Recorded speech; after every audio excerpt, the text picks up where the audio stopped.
ದಿವಸ ಬೆಳಗ್ಗೆ ಒಂದು 50-60 ಜನ ಈ ಮರಳು ದಂಧೆಕೋರರು ದಾಳಿ ಮಾಡ್ತಾರೆ. ಯಾವುದೇ ಇನ್ಫಾರ್ಮೇಶನ್ ಇದೆ, ಯಾವುದೇ ಒಂದು ಇದು ಇಲ್ಲದೆ ಅವ್ರ ಮನೆಗೆ ಮಾಡ್ತಾರೆ. ಮತ್ತೆ ಪೊಲೀಸರ ಎದುರುಗಡೆನೆ ಸಹ, ಪೊಲೀಸರ ಉಪಸ್ಥಿತಿಯಲ್ಲೇ ಅವರು ಈ ದಂಧೆಕೋರರು ಅಕ್ಕ ಅವ್ರಿಗೆ ಶಾಸಕರಿಗೆ ವಾರ್ನಿಂಗ್ ಮಾಡ್ತಾರೆ, ನೀವು ಮರಳು ದಂಧೆ ಮಾಡೋದಕ್ಕೆ ನಮಗೆ ಅವಕಾಶ ಮಾಡಿಕೊಡ್ಬೇಕು ಅಂತ. ಏನು ಈ ಮರಳು ದಂಧೆಕೋರು ಯಾರೋ ಸಣ್ಣ ಟ್ರ್ಯಾಕ್ಟರು ಇಲ್ಲ ಬಂಡಿಗಳಲ್ಲಿ ಮರಳು ಹೊಡೆಯುವಂತಾರಲ್ಲ, ಹೊರ ರಾಜ್ಯಗಳಿಗೆ ರಾಯಲ್ಟಿ ಕಟ್ಟದೆ, ಸರ್ಕಾರಕ್ಕೆ ವಂಚಿಸ್ತಾ ರಾಯಲ್ಟಿ ಕಟ್ಟದೆ ಮರಳನ್ನ ಬೇರೆ ರಾಜ್ಯಗಳಿಗೆ ಮಾರ್ತಾ ಇರುವಂಥವ್ರು. ಇದಕ್ಕೆ ಹಿಂದಿನ ದಿವಸ ಅಂದರೆ 17ನೇ ತಾರೀಕು ಅಕ್ಕ ಶಾಸಕಿ ಆದಂಥ ನಮ್ಮ ಕರಿಯಮ್ಮ ಅವರು ಇವ್ರಿಗೆಲ್ಲ ವಾರ್ನ್ ಮಾಡಿರ್ತಾರೆ, ಯಾವುದೇ ರೀತಿ ಏನು ಈ ನದಿ ತೀರದಲ್ಲಿ, ಕೃಷ್ಣಾ ನದಿ ತೀರದಲ್ಲಿ ಆಗ್ತಾ ಇರೋ ಮರಳ ಇದನ್ನ ನಿಲ್ಲಿಸಬೇಕು ಅಂತ ವಾರ್ನಿಂಗ್ ಮಾಡಿರ್ತಾರೆ. ಅದಕ್ಕೆ ಕೆಂಗೆಟ್ಟು ಇವರು ಬಂದು ಅಕ್ಕ ಅವ್ರ ಮನೆಯಲ್ಲಿ ಈ ಥರ ವಾರ್ನಿಂಗ್ ಮಾಡಿ ಹೋಗ್ತಾರೆ.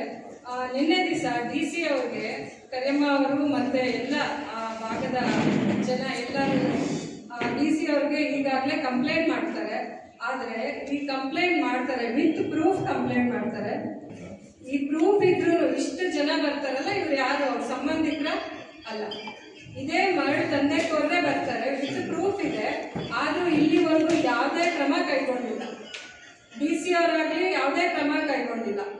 ಇದಕ್ಕೆ ಮುಂಚೆ ದಿವಸ ತಮಗೆಲ್ಲ ಮಾಹಿತಿ ಇದೆ, ಇದಕ್ಕೆ ಮೊದಲು ಸಮೇತ ಕರಿಯಮ್ಮಾಜಿ ನಾಯಕ್ ಅವರು ಈ ಟೋಲ್ ಗೇಟಲ್ಲಿ ಜನ ಏನು ಲೋಕಲಲ್ಲಿ ಟೋಲ್ ಗೇಟ್, ಸಣ್ಣ ರೋಡ್ಗೊಂದು ಟೋಲ್ ಗೇಟ್ ಹಾಕಿರ್ತಾರೆ, ಹಳ್ಳಿ ಭಾಗದ ಜನಕ್ಕೆ ಅನಾನುಕೂಲ ಆಗ್ತಾ ಇದೆ, ಪ್ರತಿಯೊಬ್ಬರು ಟೋಲ್ ಕಟ್ಟಬೇಕಾಗುತ್ತೆ ಅಂತ ಟೋಲ್ ಗೇಟಲ್ಲಿ ಕೂತು ಅವರು ಒಂದು ಪ್ರತಿಭಟನೆ ಮಾಡ್ತಾರೆ.